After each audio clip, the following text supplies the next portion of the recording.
Sarako usategiak ezagutuko ditugu jarraian. Usoak sarez ehizatzen dituzte bertan, antzinako modua da.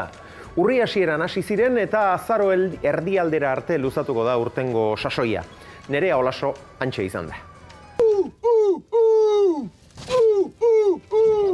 Gaurkoan sarera etorri gara, hemen aspaldiko ohitura bat ezagutuko dugu. Zehazki uso ehiztariekin egin dugu hitzordua, hemen Jalui usoak ehizatzen dituzue sarearekin. Bai, hemen tradiziona nahi dugu atxiki, lehenoko izia baita aski xarra. Usoa entzatzen dugu beiti ikartzea. Beti gorago heldu baita, satagatie usoak muitzeko, guk gure lekuan nahi duen bezala entzeatu ere matea, eta karroteekin behititu. Erakutsiko diegu ikusentzulei agian ez dute jakingo karroteak dira, hemen ikusten ditugun hauek, ezta? Hartuko ditugu, hauek dira, ez? Hau da, hau botatzen du, eta atakatu batie, unekin, eta orduan behitigak idie, kolpe batean, denak. Ezagutuko dugu lehendabizi hemengo lana, ezta? Ioko gara gora, eta ikusiko dugu bertatik nola egiten duen lana kasu honetan Danielek, eh? Bai.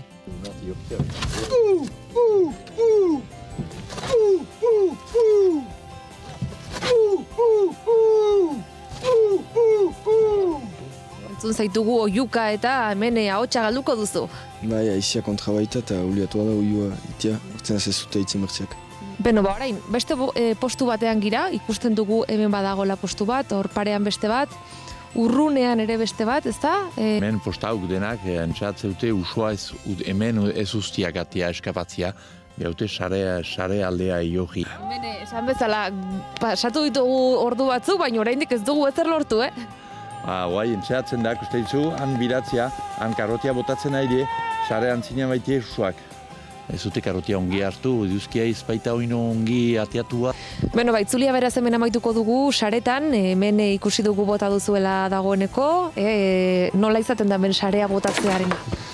Nola izaten da, karrotiak hartzen badi badu usoak, orduan behitilu da, saretan sartzea, nahi du fite egin, berriz sarea belekudan emateko hankaska heldu bani bada egibiletik fite.